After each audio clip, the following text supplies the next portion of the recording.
Hi అండి, అందరికీ నమస్కారం. ఎలా ఉన్నారండి? అందరూ బాగున్నారు కదా? ఆకాశవాణి కథామాలికకి స్వాగతం. నేను మీ అర్చన. మనం ఎద్దనపూడి సులోచన రాణి గారి ప్రేమ సింహాసనం కథ వింటున్నాం కదండి. బహుశా ఇదే ఆఖరి ఎపిసోడు. ఇవాళ మనం కొంచెం లేట్ అయినా ముగించేద్దాము.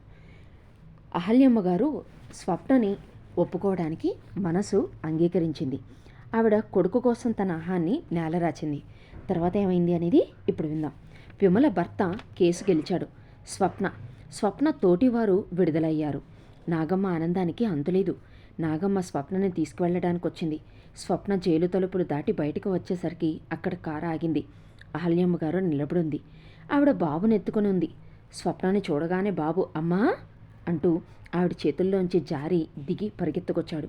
స్వప్న బాబుని ఎత్తుకుని గుండెలికి అదుముకుంది. స్వప్న కళ్ళలో నుండి నీళ్లు ఉబికి రెప్పలు దాటి బయటికి రావాలని ప్రయత్నిస్తున్నాయి. బాబు అహల్యమ్మ గారిని చూపిస్తూ అన్నాడు, అమ్మా అదిగో నానమ్మ, అక్కడ మనకి పెద్దిల్లుంది, నాన్నున్నాడు, కారు కూడా ఉంది అన్నాడు. బుజ్జమ్మ, నువ్వు ఇంత పెద్ద ఇంటి కోడలువని నాకు చెప్పనేలేదే. మీ ఆయనని మీ ఇంటిని చూడగానే నా కళ్ళు గిర్రును తిరిగిపోయినాయి అంది నాగమ్మ. స్వప్న మాట్లాడలేదు. అహల్యమ్మ గారు దగ్గరగా వచ్చి స్వప్న ఇంటికెళ్ళానరా అంది. స్వప్న నిశ్చేష్టురాలైనట్లుగా చూసింది. నిన్ను తీసుకెళ్ళడానికి నేను వచ్చాను అన్నారు అహల్యమ్మ గారు. స్వప్న తల దించుకుంది. అహల్యమ్మ గారు స్వప్న తల మీద చేయి వేసింది. స్వప్న, నువ్వు మా నుండి దూరం అయిన తర్వాత కానీ మేము పోగొట్టుకున్నదేమిటో తెలియలేదు. నా అపోహ, గుడ్డి నమ్మకం మూలానే నువ్వు సుధీర్ ఎన్నో బాధలు పడ్డారు. నా మూలంగానే నువ్వు సుధీర్కి దూరం అయ్యావు. మళ్ళీ నా మూలంగానే నువ్వు వాడికి దగ్గరవ్వాలి. నా మూలంగానే నువ్వు ఇంటి నుండి వెళ్ళిపోయావు. అందుకే మళ్ళీ నేనే స్వయంగా నిన్ను ఇంటికి తీసుకువెళ్ళి నేను చేసిన తప్పుకి ప్రాయశ్చిత్తం తీసుకోదలిచాను. అందుకే సుధీర్ని నేను రానియలేదు. నేనే వచ్చాను. రామ్మ, ఇంటికి వెళదాం అన్నారు ఆవిడ. క్షమించండి, నేను రాలేను అంటూ అస్పష్టంగా అంది స్వప్న. ఆవిడ చెగుతురలయింది. రాలేవు? ఎందుకని అని అడిగింది. ఆ ఇంటికి వచ్చే అర్హత నాకు లేదు అంది స్వప్న, నేను మనసు విప్పి నిర్మలంగా నిస్సంకోచంగా నా తప్పును అంగీకరించాను అన్నారు అహల్యమ్మ గారు. స్వప్న చప్పున చేతులు జోడించి, వద్దు, దయ్యుంచి అలా అనకండి. నా ఉద్దేశం అది కానే కాదు అంది స్వప్న. నీ మనసులో ఆయన గాయం మానలేదు. ఇన్నాళ్ళు నువ్వు దూరంగా ఉండి అనేక బాధలు పడుండొచ్చు. దానికి నేనే కారణమని అనుకునుండొచ్చు. నీకు తెలియదు స్వప్న. బహుశా నువ్వే నా స్థితిలో ఉంటే నువ్వు కూడా అదే పని చేసుండేదానివేమో. ఒక్క క్షణం నా వైపు ఆలోచించు. ఒక్కగానొక్క బిడ్డ. నా ఊపిరే వాడన్నట్లుగా చూస్తూ బతికాను. నిన్ను పెళ్లి చేసుకోవడం వాడు కాని పని చేస్తున్నాడని భావించాను. వంశగౌరవం వాడి పెళ్లి మీద చాలా ఆధారపడి ఉందని భావించాను. వాడు మచ్చతెస్తున్నాడని భ్రమపడ్డానే కానీ ఒక మంచి పని చేసి నాకింకా గర్వకారణం అవుతున్నాడని తెలుసుకోలేకపోయాను. స్వప్న, ఇంటికి వెళ్ళిన తర్వాత ఇంకా విశదంగా అంతా చెప్తాను. రా, కారెక్కు అన్నారు అహల్యమ్మ గారు. రాను అంది స్వప్న. అహల్యమ్మ గారు మళ్ళీ చికుతురలైంది. నీ అభిప్రాయం మార్చుకోవా అని అడిగింది అహల్యమ్మ గారు. నేను అశక్తురాలిని. ఆ జవాబు మెల్లని స్వరంతో వినయంగానే చెప్పినట్లున్నా స్థిరంగా ఉంది. స్వప్న నాగమ్మ వైపు తిరిగింది. ఇంటికి వెళ్దామా అక్క అని అంది. ఇదంతా వింటున్న నాగమ్మ అనునయంగా అంది, బుజ్జమ్మ, పెద్దామ చెప్తున్నారు. ఎంతైనా మీరు ఒకటి. నువ్వు ఆమె గారితో వెళ్ళు అంది నాగమ్మ. ఇంటికి వెళ్దాం అక్క, అదిగో ఆ రిక్షాను పిలు అంది మళ్ళీ స్వప్న. తనే అటు వెళ్తున్న రిక్షాని పిలిచింది. రిక్షా వచ్చింది. నాగమ్మ భయంగా మొహమాటంగా అహల్యమ్మ గారి వైపు చూసింది. పదక్క వెళ్దాం అంది. స్వప్న రిక్షా ఎక్కింది. నాగమ్మ కూడా ఎక్కింది. రిక్షా కదిలింది. స్వప్న వెళ్తున్నానని కూడా చెప్పలేదు. కనీసం వెనక్కి తిరిగి కూడా చూడలేదు. నువ్వు చేసిన పని నాకేం నచ్చలేదు బుజ్జి అంది నాగమ్మ మందలింపుగా. నేను చాలా దురదృష్టవంతురాలనక్క అంటూ స్వప్న హఠాత్తుగా ఏడ్చేసింది. స్వప్న ఎక్కిన రిక్షా చూస్తుండగానే దూరమైంది. అహల్యమ్మ గారి ముఖం కాలిన కాగితంలా అయిపోయింది. ఆవిడ ఓడిపోయిన మహారాణిలా ఉంది. మెల్లగా వచ్చి కారెక్కింది. తరువాత, స్వప్న, నీ నిర్ణయమే చాలా తప్పు. అహల్యమ్మ గారు అన్న మాటల్లో విపరీతమైంది ఏదీ లేదు. సుధీర్ ఇంకో స్త్రీని కూడా తన జీవితంలో పడనీయడు. అహల్యమ్మ గారు మాటని నువ్వు మన్నించడమే మంచిదని నా అభిప్రాయం కూడా అన్నారు డాక్టర్ గారు. మీకు తెలియదు డాక్టర్, మీకు తెలీదు అస్పష్టంగా అంది స్వప్న. జైలు నుండి విడుదలైన తర్వాత స్వప్న బాబుని తీసుకుని సరాసరి పల్లెటూరు వెళ్ళిపోదామని పట్టుబట్టింది. కానీ నాగమ్మ వినలేదు. పెద్దవారైన డాక్టర్ గారికి కనిపించకుండా వెళ్ళడం మర్యాద కాదంది. ఆయన జోక్యం చేసుకొని ఇంకో లాయర్ని పెట్టి డబ్బు ఖర్చు పెట్టకపోయినట్లయితే స్వప్నకి విడుదల లభించేదే కాదు. స్వప్న ఆయనకి ఎంతో రుణపడి ఉంది. ఒక విధంగా నాగమ్మకి బలవంతం మీదనే స్వప్న డాక్టర్ గారి ఇంటికి వచ్చింది. డాక్టర్ గారు ఆ పూట ఉండమని చెప్పారు. మధ్యాహ్నం సుధీర్ టైపిస్టు శంకు ఒక ఉత్తరం తెచ్చి డాక్టర్ గారికి ఇచ్చాడు. అది అహల్యమ్మ గారు రాసిన ఉత్తరం. అందులో ఇలా ఉంది: డాక్టర్ గారికి, స్వప్నని ఇంటికి తీసుకురావాలని నేనెంతో ప్రయత్నించాను, కానీ స్వప్న నన్ను క్షమించలేదు. ఆనాడు నేను తెలియక అహంతో చేసిన పనికి ఈనాడు శిక్ష పొందుతున్నాను. నేను చేసింది పొరపాటే కావచ్చు. పరిస్థితులు ఏవైనా పొరపాటే. స్వప్న నన్ను క్షమించకపోయినా పర్వాలేదు, కానీ నేను చేసిన తప్పుకి సుధీర్కి శిక్ష వేస్తోంది. సుధీర్కి ఆ పిల్లంటే ఎంత ప్రాణమో మీకు తెలుసు. స్వప్న సుధీర్కి దూరంగా వెళ్ళటానికి వీల్లేదు. ఎందుకంటే బాబున్నాడు. వాడు మా వంశాంకురం. బాబుని సుధీర్కి దూరంగానే ఉంచే హక్కు స్వప్నకి ఏమాత్రం లేదు. బాబు సుధీర్ దగ్గరే ఉండాలి. బాబు కోసమైనా స్వప్న సుధీర్కి దగ్గరగా రావాలి. స్వప్న నన్ను క్షమించలేనట్లయితే నేను దూరంగా ఉండడానికి సిద్ధంగా ఉన్నాను. దయించి బాబుని మాత్రం సుధీర్కి దూరం చెయ్యొద్దని చెప్పండి. సుధీర్ ఇప్పటికే శాపగ్రస్తుడిలాగా బతుకుతున్నాడు. వాడి జీవితంలో ఈ 3-4 ఏళ్ల నుంచి కటిక చీకటి తప్ప ఏమీ లేదు. బాబు వెలుగులా వచ్చాడు. వాడి ఆనందాన్ని కొల్లగొట్టద్దని మాత్రం చెప్పండి. ఇట్లు అహల్య. డాక్టర్ గారు ఆ ఉత్తరం చదివి స్వప్న చేతికి ఇచ్చాడు. అర్జెంట్ కేసు రావడంతో ఆయన వెళ్ళిపోయారు. ప్రయాణపు బడలికతో ఉన్న నాగమ్మ అన్నం తినగానే మంచం మీద వాలి నిద్రపోయింది. బాబు కూడా నిద్రపోయాడు. స్వప్న ఉత్తరం పట్టుకుని మంచం మీద కూర్చొని ఉంది. స్వప్న దృష్టి నిద్రపోతున్న బాబు ముక్క మీద నిలిచింది. మాటికి అహల్యమ్మగారి మాటలే గుర్తొస్తున్నాయి. వాడు మా వంశాంకురం. బాబుని సుధీర్కి దూరంగా ఉంచే హక్కు స్వప్నకి ఏమాత్రం లేదు. ఆ మాటలే మరీ మారుమోగుతున్నాయి. స్వప్నకి కళ్ళలో నీళ్లు నిండుకున్నాయి. తల చేతుల్లోకి దించుకొని కూర్చుంది. స్వప్నకి తల బద్దలైపోతున్నట్లుగా ఉంది. తనకు అసలు విడుదల ఎందుకు లభించింది? తన కోసం ఇంకో కోర్టుకి అప్లై చేయనవసరం లేదు ఎంతగానో చెప్పింది. కానీ నాగమ్మ వినలేదు. డాక్టర్ గారు సాయం చేశారు. విడుదల లభించింది. తను ఆ కారాగారంలోనే ఆ కటకటాల వెనకే ఉన్నట్లయితే ఇంత బాధ ఉండేది కాదుగా. తన బాధ ఎవ్వరికీ అర్థం కాదు. చివరికి సుధీర్ కూడా అర్థం చేసుకోలేకపోతున్నాడు. అతనికి తన మీద కోపంగా ఉంది కాబోలు. తనేం చేయగలడు? తన బాధ ఎవరికి చెబుతుంది? స్వప్న చేతిలో ఉన్న అహల్యమ్మ గారి ఉత్తరం వైపు చూసింది. ఆవిడ ఎంత అమాయకురాలు. ఇంటికి రానని అంటే ఆవిడని క్షమించలేనని అనుకుంటోంది. స్వప్న గుండెల మీద చేయి వేసుకుంది. నిజం చెప్పాలంటే ఇక్కడ ఈ గుండెల్లో ఎవరి మీద ఎలాంటి కోపమూ లేదు. ఉన్నదల్లా సుధీర్ మీద అంతులేని ప్రేమే. మనం ఎవరినైనా ప్రేమిస్తే ఆ వ్యక్తికి మనం ఏమివ్వాలి? ఆనందం, సుఖం. కానీ తన వల్ల సుధీర్కి ఏం లభించింది? బాధ, అవమానం, హేళన. అతనిని వాటి నుంచి తప్పించాలని కావాలనే తను దూరంగా వచ్చేసింది. తను దూరంగా వచ్చేస్తే అతను వేరే పెళ్లి చేసుకుంటాడని ఆశపడింది. తనతో గడిపిన జీవితం ఒక కలలా మర్చిపోతాడని భావించింది. అనుకున్నట్లుగా జరిగేదేమో, కానీ ఇక్కడ కూడా అదృష్టం తనని వంచింది. మళ్ళీ అనుకోకుండా అతని జీవితంలో తారసపడింది. మానిపోతున్న గాయాన్ని రేపినట్లయింది. అతని భారీగా ఇంటికి రావాలట. ఎలా చెబుతారు? ఇప్పుడింత జరిగాక తన పేరు నిండా అపఖ్యాతి అనే బురద పూసుకొని, భగవంతుడా ఇదెక్కడ పరీక్ష? తనకి మధ్య ఉన్న ఈ అఘాతం ఈ జన్మకి ఊడదా? అతని వంశం, అతని పేరు, ప్రతిష్టలు ఎక్కడ?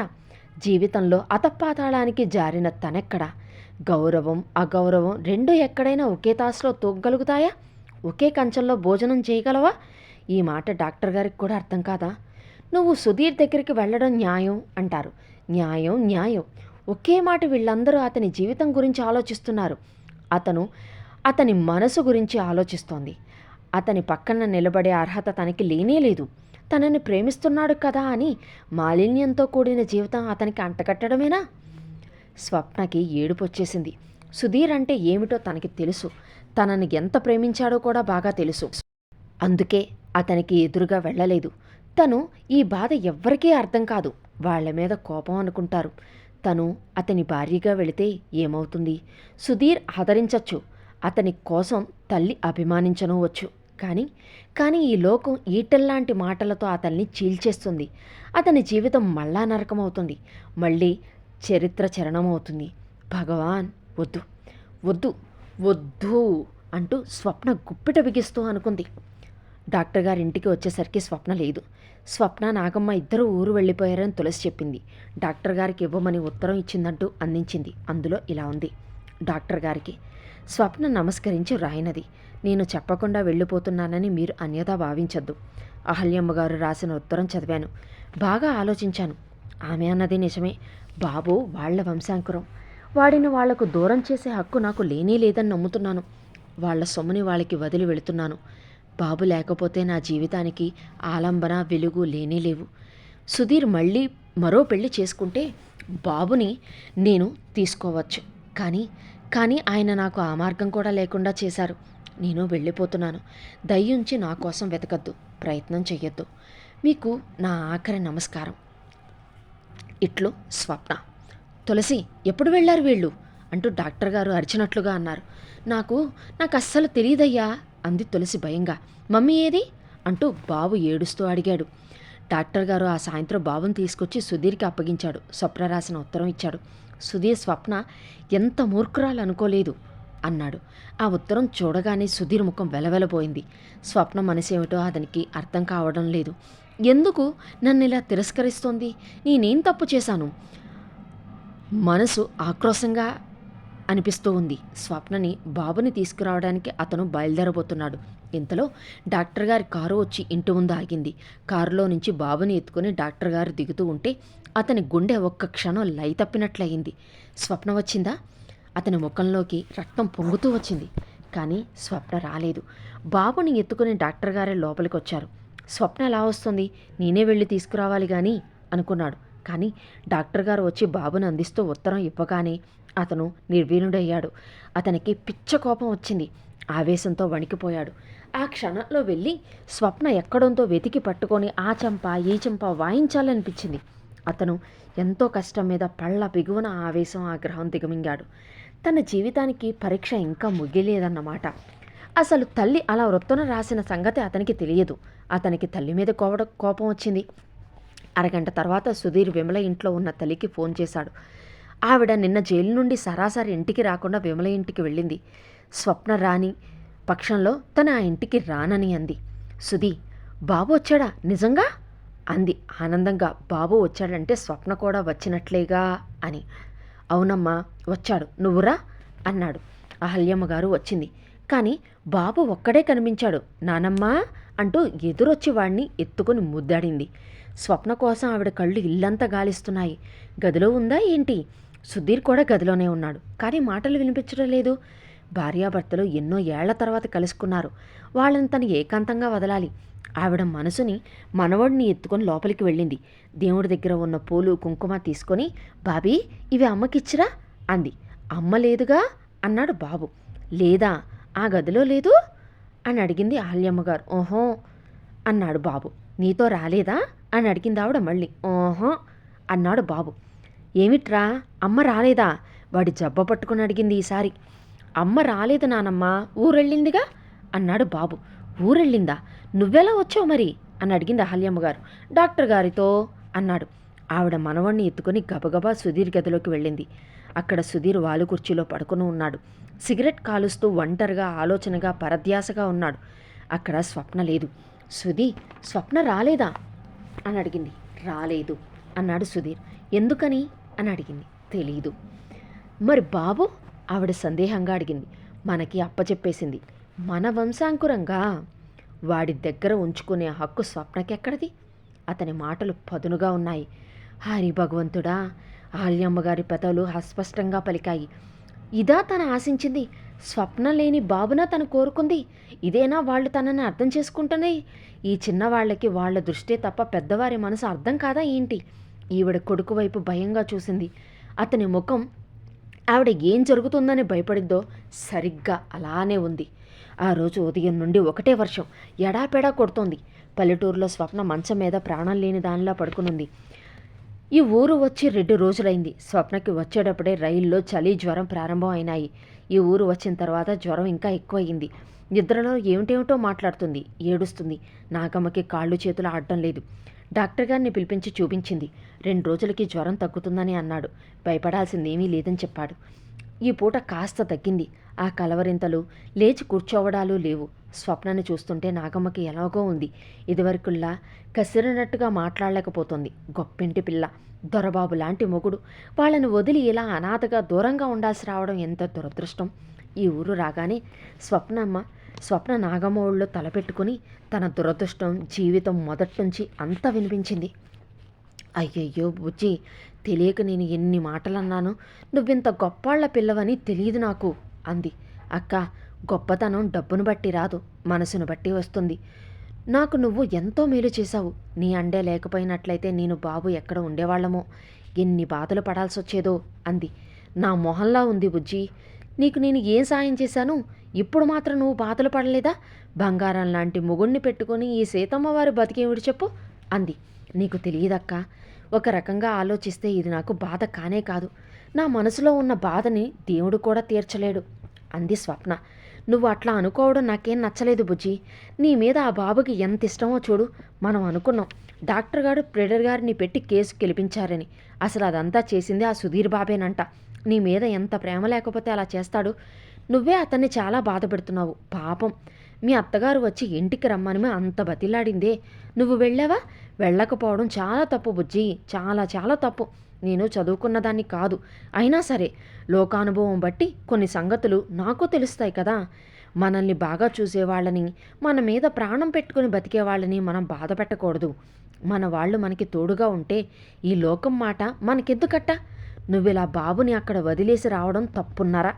ఆయనకే మగమహారాజు, ప్రాణం విసిగి రేపు 2వ పెళ్లి చేసుకుంటాడనుకో, అప్పుడు నీ గతేం కాను అంది నాగమ్మ. అలా జరగాలే కానీ అంతకంటే సంతోషం నాకేమీ ఉండదక్క అంది స్వప్న. ఏమో తల్లి, నీ మాటలే నాకు అర్థం కావు. నువ్వు మా అందరి ఆడాళ్ళ లాంటి దానివి కాదు అంది నాగమ్మ. నాగమ్మ అక్కడి నుండి వెళ్ళిపోయింది. నాగమ్మ కాఫీ తెచ్చి ఇస్తుంటే స్వప్న ఆమె చెయ్యి పట్టుకుంటూ దీనంగా అంది. అక్క, విసుక్కోకు, నాకు కాస్త నయం అవ్వగానే ఇక్కడి నుండి వెళ్ళిపోతాను అంది స్వప్న దీనంగా. నాగమ్మ విచలితురాలయ్యింది. ఏంటి బుజ్జి, ఏంటి నువ్వనేది? నువ్వు ఇక్కడ ఉండిపోతావనా నేను భయపడుతున్నాను? ఏడుస్తున్నానా? లక్షణంగా కాపురం చేసుకోవాల్సిన దానివి ఇట్లా అయిపోయావి అని నేను బాధపడతా ఉంటే చెప్తున్నాను కదా, నీకు మనుషులను అర్థం చేసుకునే తత్వమే లేనేలేదు అంతే అంటూ ఉండగానే నాగమ్మ కళ్ళలో నీళ్లు తిరిగినాయి. నీకు నిజంగా కష్టం వస్తే నేను గుండెల్లో పెట్టుకుని దాచుకుంటాను, కానీ నువ్వు పడుతున్న కష్టం ఉందే, ఇది చేతులారా తెచ్చుకుంటున్న కష్టం బుజ్జి. ఇది నువ్వు చేతులారా చేసుకున్నది. నాకు అట్లాగే కనిపిస్తోంది మరి అంటూ వెళ్ళిపోయింది. స్వప్న పడుకుడుంది. చెప్పలేనంత నీరసంగా ఉంది. తను చేసింది కరెక్టే. తను చేసిన న్యాయం ఏమిటో ఈ లోకానికి తెలియదు. అర్థం కానే కాదు. ఈ లోకానికి కళ్ళకి కనిపించిందే మాట్లాడుతుంది. మనిషిని అర్థం చేసుకునే శక్తి లోకానికి లేదు. నాగమ్మకి తను చేసిన పని నచ్చలేదు. తన బాధ ఏమిటో నాగమ్మకి అర్థం కాదు. భగవంతుడా, ఎప్పటికీ ఈ జీవితం పరిసమాప్తి అవుతుంది? తను త్వరలో ఇక్కడి నుండి వెళ్ళిపోవాలి. ఎక్కడికి వెళ్ళాలి? అంతా చీకటి, కటిక చీకటి. ఆత్మహత్య మహాపాపం అంటారు. ఈ బాధ భరించడం కంటే ఆ పాపం చేయడమే నయం అనిపిస్తోంది. బాబు సరైన చోటుకే చేరుకున్నాడు. వాడు తనని పెంచినా కూడా సుధీర్ అంత బాగా పెంచలేదని మాత్రం బాగా తెలుసు. బాబు భవిష్యత్తు గురించి నిశ్చింత ఏర్పడింది. వాళ్ళ సొమ్ముని వాళ్ళకి అప్పగించేశాను. నా పని అయిపోయింది. ఇక నేనెక్కడున్నా ఏమైపోయినా పర్వాలేదు. బాబు ఎలా ఉన్నాడు?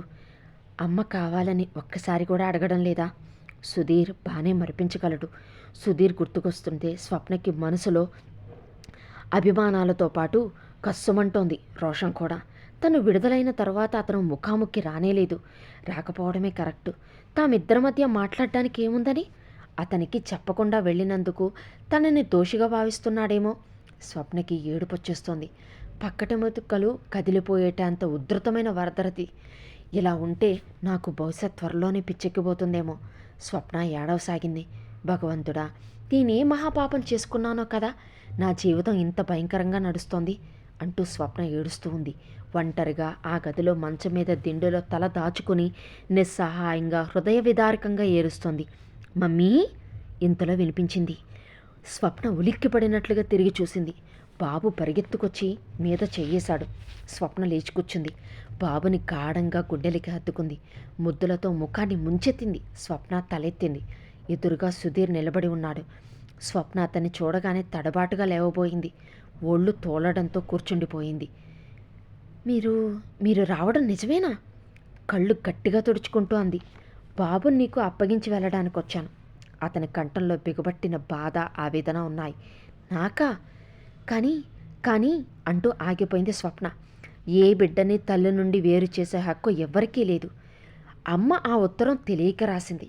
ఆవిడ చేసిన పొరపాటుని నేను సరిదిద్దించాను. అందుకే బాబుని దింపటానికి వచ్చాను అన్నాడు సుధీర్. వద్దు వద్దు, బాబుని తీసుకెళ్ళండి, దయ్యుంచి తీసుకెళ్ళండి అంటూ చేతులు జోడిస్తూ అంది. ఏ అధికారంతో తీసుకెళ్ళమంటావు? నువ్వే చెప్పు అన్నాడు సుధీర్. మీరు వాడి తండ్రి అంది స్వప్న. తండ్రి? హహా, ఆ మాట నీకు గుర్తుండుంటే బాబు ఇన్నేళ్ళు నాకు దూరంగా ఉండేవాడా?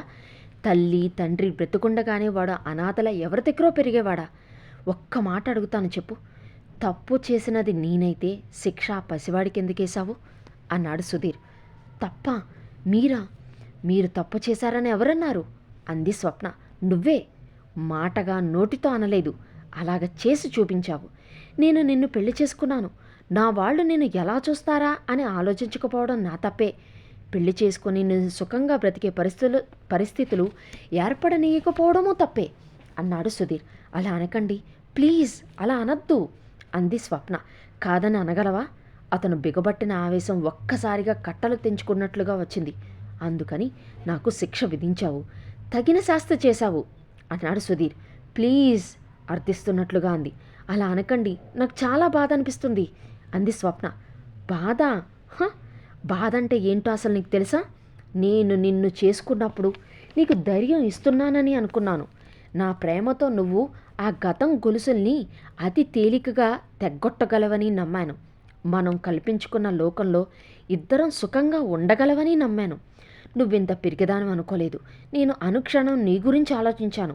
నాకు నువ్వే కావాలని అనుకున్నాను. అందుకే లోకాన్ని లక్ష్యపెట్టలేదు. చివరికి అమ్మని కూడా ఖాతరు చేయలేదు. నన్ను అర్థం చేసుకుని ఉంటే నువ్వు నన్ను వదిలి వెళ్ళగలిగేదానివే కాదు. నీకు నేను అవసరం లేకపోయాను. నా వెనక ఉన్న బంధువుల మాటలే ముఖ్యమైనాయి. నేను నిన్ను పెళ్లి చేసుకున్నప్పుడు లోకం అనే మాట లక్ష్యపెట్టనే లేదు.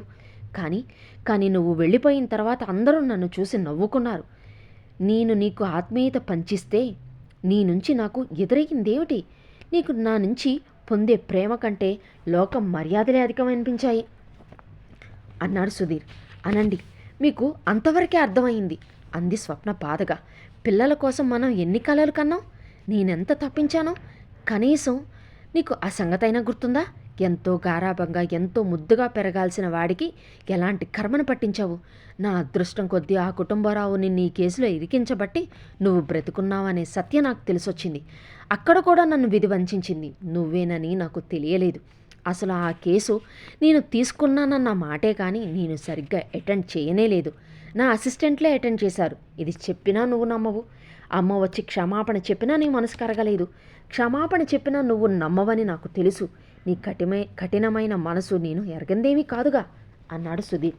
స్వప్న లేచింది. తడబడుతున్న అడుగులతో అతనికి దగ్గరగా వచ్చింది. చేతులు జోడిస్తూ కంపిస్తున్న పెదాలతో అంది. ఈ దురదృష్టవంతురాలని మీరు మన్నించండి. నాకు తెలుసు మిమ్మల్ని నేను చాలా బాధ పెట్టాను. నా వల్ల మీకు అశాంతి తప్ప ఇంకేమీ లభించలేదు. నాకు తెలుసు. నన్ను పెళ్లి చేసుకున్న క్షణం నుండి మీకు శాంతి అనేదే లేదు. నా పరిచయం, నాతో పెళ్ళి మీరు ఒక పీడకలగా మర్చిపోండి. మీరు వేరే పెళ్లి చేసుకోండి, హాయిగా ఉండండి అంది స్వప్న. ఛీ! అతని చీత్కారంతో పాటు చేయి కూడా పైకి లేచింది. విసురుగా స్వప్న చెంపని తాకింది. ఇద్దరూ ఒక్క నిమిషం నిశ్చేష్టులైనట్లు నిలబడిపోయారు. నీరసంగా ఉన్న స్వప్న కళ్ళు పెద్దవైనాయి. అతను గబాలన ఆవేశంగా స్వప్న భుజాల్ని పట్టుకొని కదుపుతూ అన్నాడు. నువ్వేనా ఇలా మాట్లాడేది? నేనెంత నిజంగా కనిపిస్తున్నానా? నిన్నెందుకు నరకంలోకి తోసేస్తున్నావు?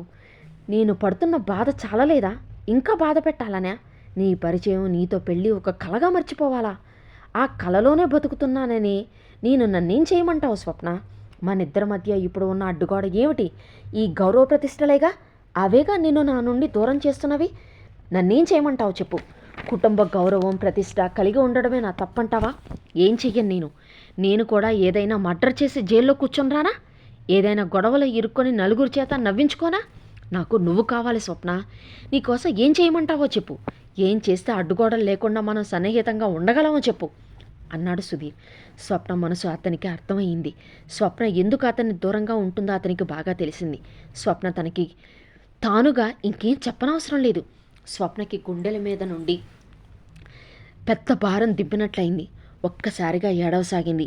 హృదయ విదారకంగా ఉన్న ఆ ఏడుపు అతని హృదయంలో గూడు కట్టుకున్న కోపాన్ని కూకట వేళ్లతో అంతం చేసింది.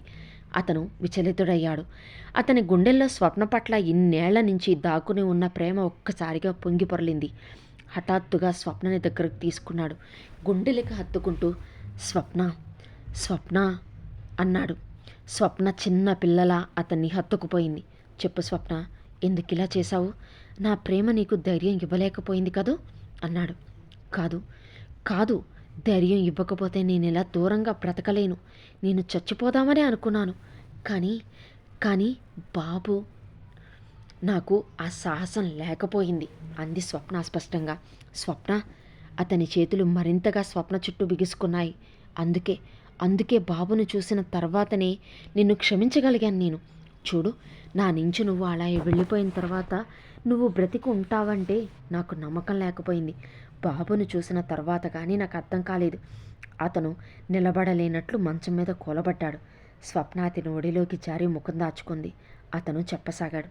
చూడు స్వప్న, ఏ ఆడపిల్ల అయినా జీవితంలో ఎదురు దెబ్బ తిన్నదనుకో, ఎవరు చేయూత ఇచ్చినా ఇవ్వకపోయినా ధైర్యంగా తలెత్తి నిలబడగలగాలి. ఎందుకంటే జీవితం అంటే ఒక సంఘటన మాత్రమే కాదు.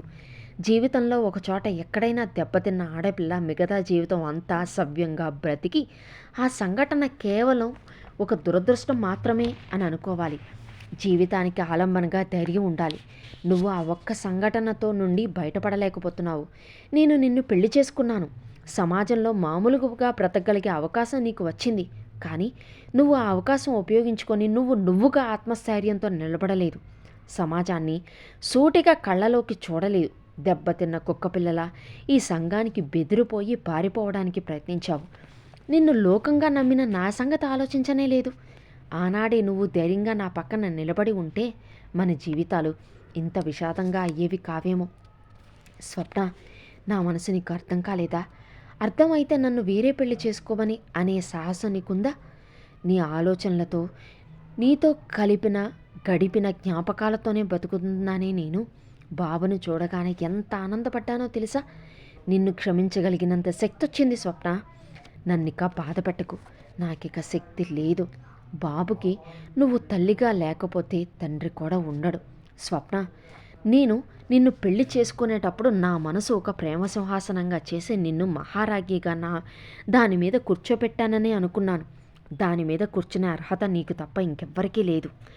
నువ్వు రోజూ చేసేది పోయి అమ్మ, లోకం ఏదో అన్నారని దానికే త్యజించి వెళ్ళిపోయావు. స్వప్న, మనం ఎవ్వరి మీదైనా నిజమైన ప్రేమ ఉందనుకో, మనం ఎన్ని అడ్డంకులైనా ఎదుర్కొనే ధైర్యం, శక్తి, సాహసం వస్తాయి. నీ గురించి లోకం నన్నంతగా హేళన చేసింది, కానీ ఏనాడు వాటిని లక్ష్యపెట్టనే లేదు. నీ నుంచి నేను పొందే ప్రేమ ముందు ఆ బాధంతా తృణప్రాయం అనిపించింది.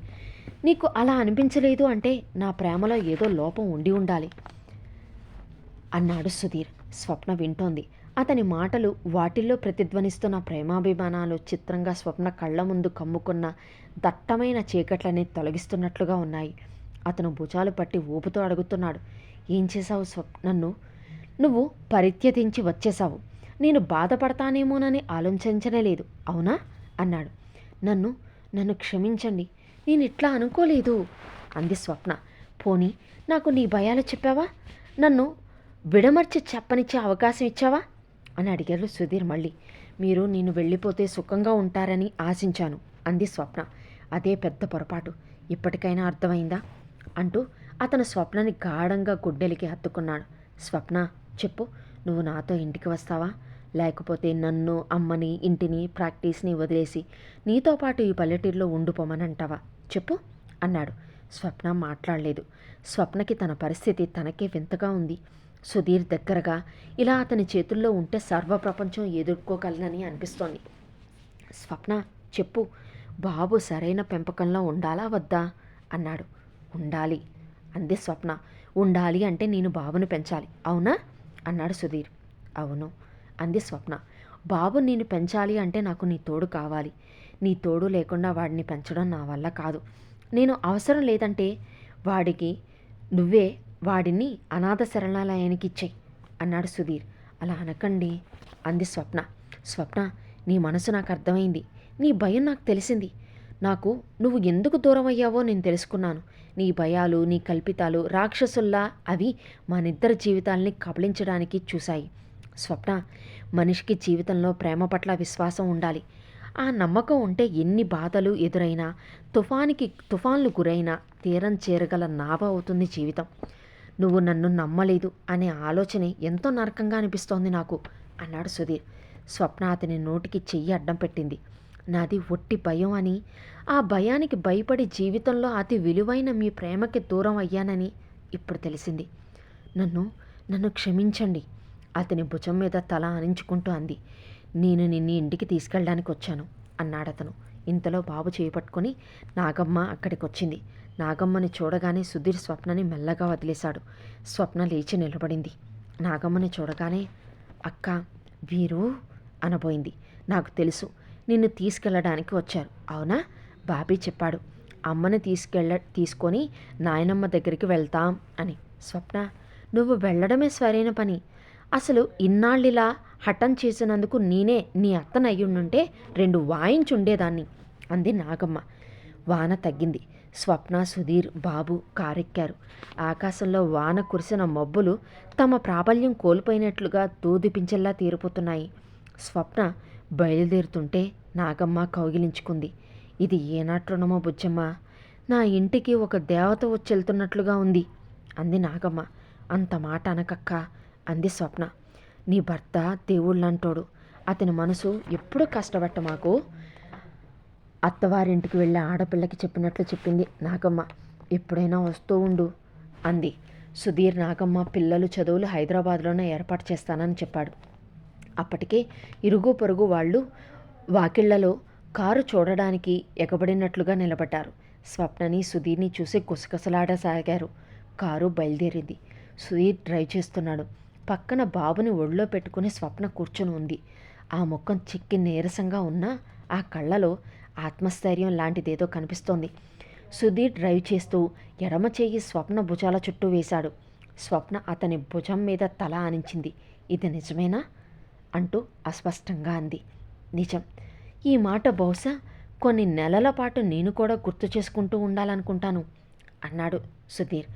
అతనికిప్పుడు ఎంతో శాంతిగా ఉంది.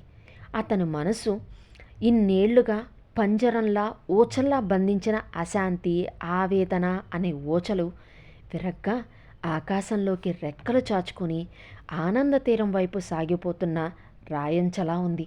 ఎన్నో రోజుల తర్వాత అతని మనసుకి నిశ్చింత, ఆనందం అనే వాటి అనుభవం మళ్ళీ తెలియసాగింది. అతని ఎడమ చెయ్యి స్వప్న తలని ఆత్మీయంగా, అనురాగంగా నిమురుతోంది. మాటలే కరువైన మనిషిలాగా డ్రైవ్ చేస్తున్నాడు సుధీర్. కథ సమాప్తం. అదండి ప్రేమ సింహాసనం కథ. మొత్తానికి స్వప్న, సుధీర్ ఒకటయ్యారు.